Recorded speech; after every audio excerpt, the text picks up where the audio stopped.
1 year ago, I bought the latest MacBook Pro, the big one, the heavy one. This is probably overkill one. And I've pushed it harder than any laptop I've ever had. Mobile dev for iOS and Android, web dev, Python automation, vibe coding, and even running Windows 11 just to use Visual Studio and SQL Server Management Studio. So I can finally answer the question everyone asks after the honeymoon phase is over. Was this 16-inch top-of-the-line M4 Max MacBook Pro with 128 gigs of RAM actually the right choice? Or did I just pay extra to carry around a laptop that doubles as a space heater? Oh yeah, these are way warmer than the previous generations. And here's a twist. I've owned the M1 Max, the M2 Max, I tested the M3 Max, and this M4 Max is the first time I've actually felt slowdowns. More on that in a bit, which is wild because most days I'm sitting at 70 to 80 gigs of memory, and when Adobe and larger local models show up, I've seen it push past 100 gigs. Now, if I was only writing code, I can do that on an M4 MacBook Air or an M4 Pro MacBook Pro all day long. But this machine is my daily driver for everything. And everything is where the story gets interesting. Developer life means leaving breadcrumbs, Git, bug trackers, API trials. Data brokers stitch those together into profiles about you and resell them, which is why phishing finds you so easily. But they can't harm you if they can't find you. Across the US, UK, EU, Canada, Australia, and more, you can legally demand brokers delete your data. Doing it yourself means hunting hundreds of brokers, arguing with each one, and circling back every few months. Incogni fires the removal requests and keeps hounding them until they comply. My dashboard shows hundreds of hits. Most have been taken down. Found a leak on a site? Custom removals let me submit that link so Incogni handles the outreach and persistence. Short version? Discover, delete, and keep deleted. For peace of mind, Deloitte verified the data removal processes. This targets data brokers and pages you submit. Doesn't cover government records or user-posted content. There's a 30-day money-back guarantee if you want to try it risk-free. Take your personal data back with Incogni. Go to incogni.com/AlexZiskin and use code AlexZiskin for 60% off an annual plan. Link down below. I'll break this video into two parts, developer workflow and my video workflow. And because this is a developer-focused channel, here's the video part. Yes, I edit videos on it too. Cool, moving on. All right, all kidding aside, there's some great channels on video production work. This is just not a channel for that. I'm gonna focus on the software development aspects of it. But just know that one of the big reasons I have this thing is for that other side of me where I do video work. All right, let's start with the biggest reason I went with a 16-inch in the first place. For me as a software developer, screen real estate is one of the most valuable upgrades you can buy. When I'm coding, it's never just one window. It's code, logs, docs, browser tabs, a terminal or two or five, sometimes a simulator. The more I can see at once, the faster I move. Now, could I live inside keyboard shortcuts? Sure, but I'm visual and I prefer not to constantly context switch. That's also why when I'm docked at the office, I run 2 displays. I used to do 3, but 2 is kind of the sweet spot. Second reason, thermals. The 16-inch chassis has more room to breathe, and with the M4 Max, I've noticed that it can run warm, as an understatement, under pretty sustained loads. So I like having the bigger body that can dissipate heat better. Third, longevity. Not will it boot in 5 years kind of longevity, but will it still feel comfortable when my project gets heavier? The 16-inch has always felt like the configuration you'd buy when you want a machine that stays in rotation longer without feeling cramped. But there is a real downside. It's heavy. Portable, sure, it's a laptop, but it's not casual portable. Sometimes I even go from one room to another room in the office or my home, and closing this thing up and taking it to another room just feels very, very different than taking something like this. I'm not gonna even discuss the details of what rooms I'm talking about, but I think you might get the idea. If you're traveling a lot, you'll feel it, that's for sure. That's why I picked up a 14-inch MacBook Pro, that's the new M5, and seriously considered switching. By the way, I did a review on that pretty recently. If you haven't seen that yet, check it out. I'll link to it down below. Now that one is a throw in the bag and go kind of machine. Easier on airplanes, cafe tables, and your shoulders. I even took it on a trip with me recently to test it out. The real takeaway, 16 isn't better, it's better for how I work, until portability becomes the bottleneck. And over the last year, I found that line, and for me, that line is airplanes. I used to try and work on an airplane, and it never goes well. I basically don't fly with a 16 anymore. I mean, I keep it in my backpack stowed away, but taking it out and putting it on that tiny tray is just not worth it. Okay, now that you know why I went for the 16-inch, what about the performance characteristics of this thing? All right, let's talk performance after a year, because this is where laptops stop being impressive on paper and start being annoying. They show their real personality. Any machine feels fast on day one. The real test is, does it stay fast when your workflow is messy? For me, messy is a few instances of VS Code, a few terminals open. I have more and more tabs of Chrome open every day, and I don't even know how it happens. I kind of use tabs instead of bookmarks.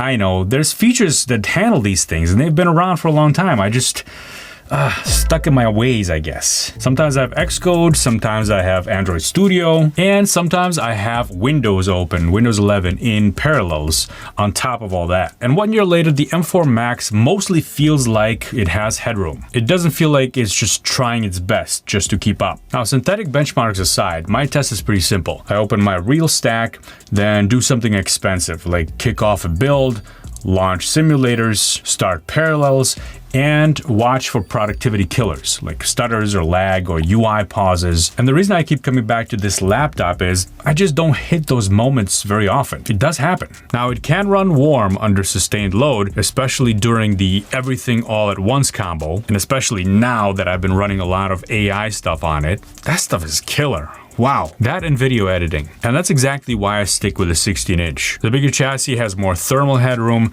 so even when it heats up, it usually holds performance instead of instantly feeling like it's throttling, something you can get on smaller machines. And something you'll definitely get with MacBook Airs if you're running workflows like that. I've done reviews on these. These don't have any fans, so you'll run into throttling problems early on if you're doing really, really heavy stuff. All right, now let's talk about the other half of the 1 year story, and that's battery life. And not Apple's numbers, my real day numbers. They're more like impressions, not actual numbers. Well, we'll see one number here. I'm actually curious to find this out. I've done a ton of battery testing on this channel, automating my dev workflow, and Apple Silicon is still laptop battery king. But over the last year, my usage changed. More Chrome tabs, more apps open at once, and I fell into the trap of thinking, I have 128 gigs of RAM, I'm fine. And yeah, I can run more at the same time, but everything you keep open costs battery as well. That's the trade-off I didn't really fully appreciate until this year. Yeah, it took me a while. I'm slow, what can I say?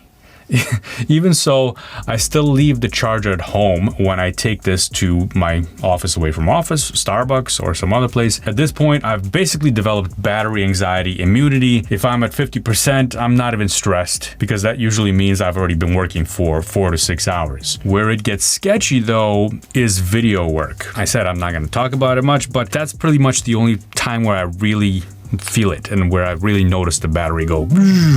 I've had a few close calls editing and rendering where the battery icon goes yellow, and you don't want to see that. It's never happened to me during coding sessions, and I think it comes down to some simple differences. When I'm coding, I'm in a dark setup with lower brightness, dark mode, but when I'm doing video work, I crank up the screen. And since the M4 Maxes go way brighter on the screen than previous generations, yeah, that screen will eat your battery. Now, on charging habits, I've tried to be more intentional than I used to be. In my M2 Max long-term review, I made a point to use MagSafe when I needed fast charging, and I was consistent about that. With this M4 Max, I've actually ended up charging more over USB-C. One is, it was more convenient for me, and two is, I was really curious to see how it held up, because it's still not clear. Now, I'm not doing like really scientific tests here, just kind of a real world habit shift. It doesn't mean I never charged it with MagSafe. I just mostly charged it with USB-C at this point. And a year later, all of that shows up in exactly one place,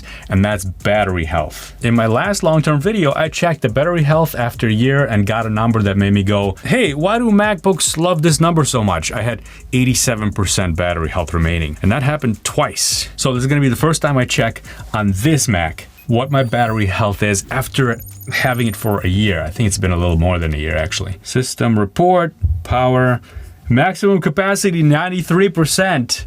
Hey, I'm doing better than I did with my last one. Now I'm really confused. Is it better with MagSafe or USB-C? I don't know.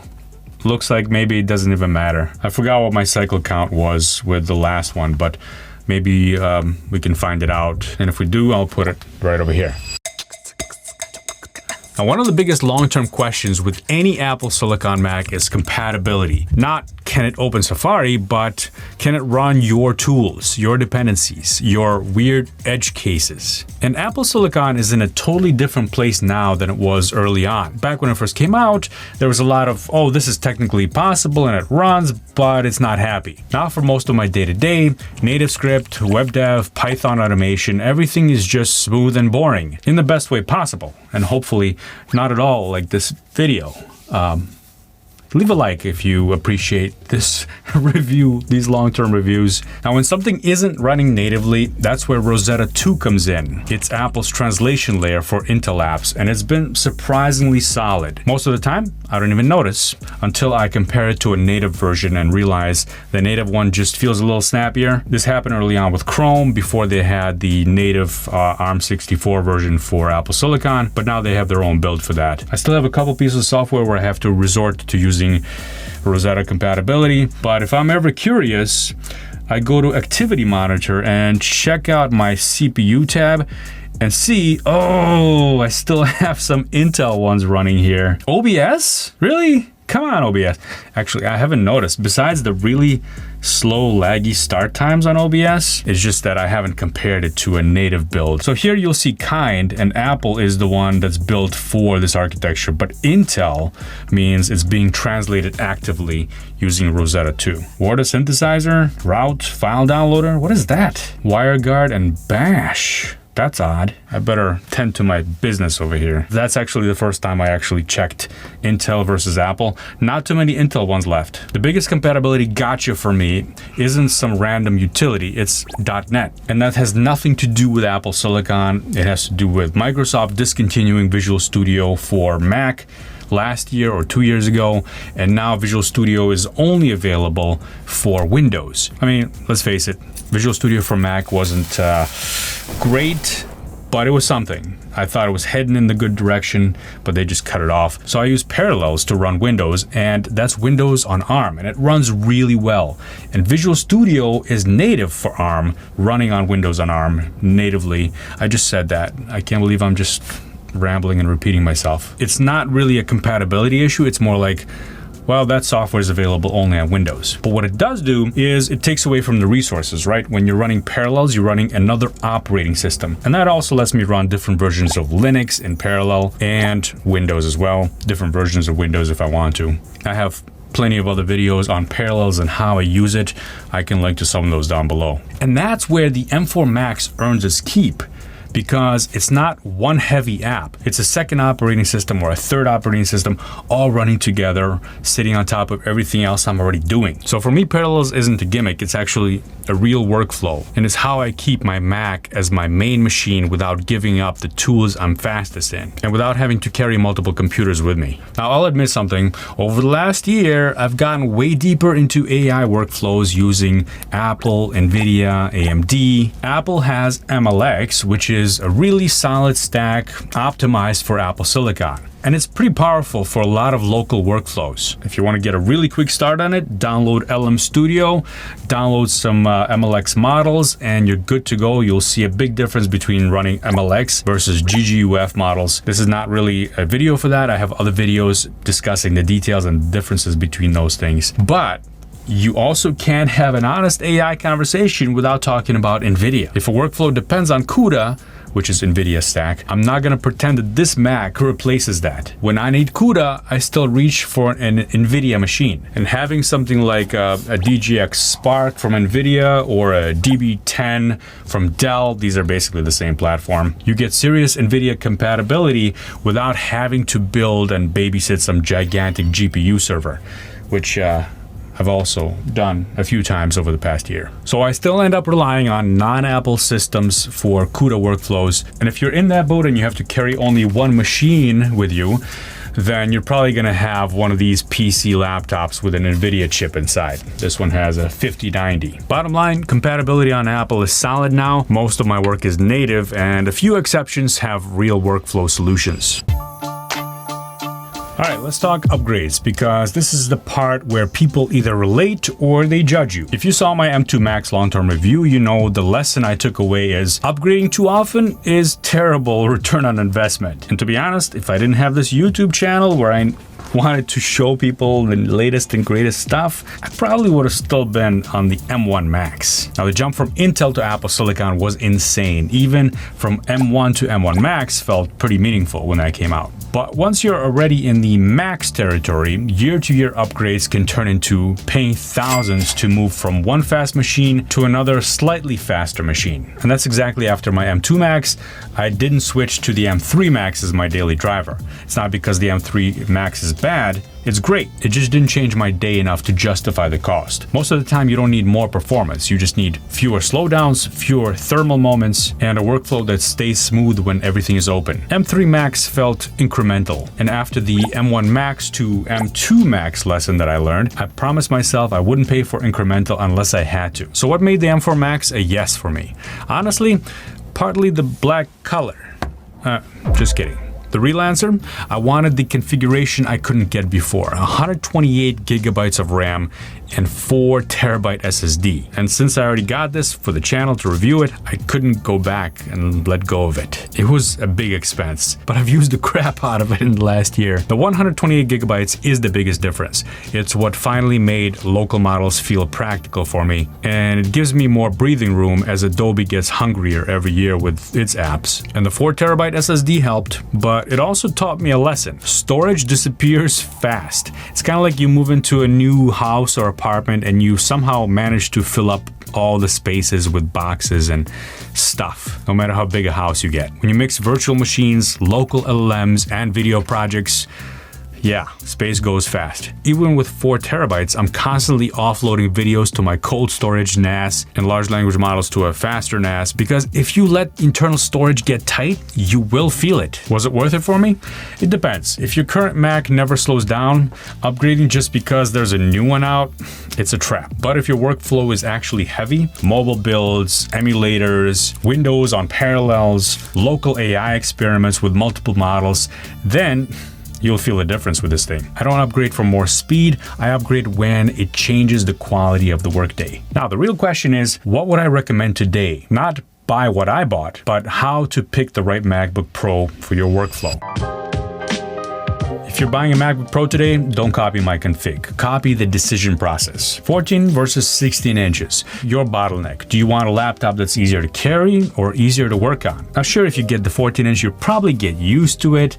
Kind of like when you switch a car to a new car, you eventually get used to it, even though initially it feels a little awkward. But I still think 16 is the way to go. Go 16 if your laptop first and you want to code, logs, docs, terminals, and all the simulators visible without fighting the screen. And if you push sustained loads, the bigger chassis is the safer bet, not just the screen. Consider the chassis. You can go 14-inch if you travel a lot, commute, work in cafes, or you're always carrying gear around. After trying that 14-inch M5, I get the appeal. It's one you don't think about when you throw it in a bag. I'll have to revisit this question when the M5 Pros and the M5 Maxes show up, because that might be even more tempting. My summary, 14 inches easier to carry, 16 inches easier to live in. Now, Pro versus Max. Most people don't need the Max. This is where people overspend, especially in software development. If you're mostly doing web dev, light mobile dev, general productivity, even some editing, a Pro chip is already absurdly good. Max makes sense when your workflow is stacked, mobile builds, emulators, local AI, experiments, Windows in parallels, lots of Docker container orchestration. And also, don't forget, if you're doing LLMs,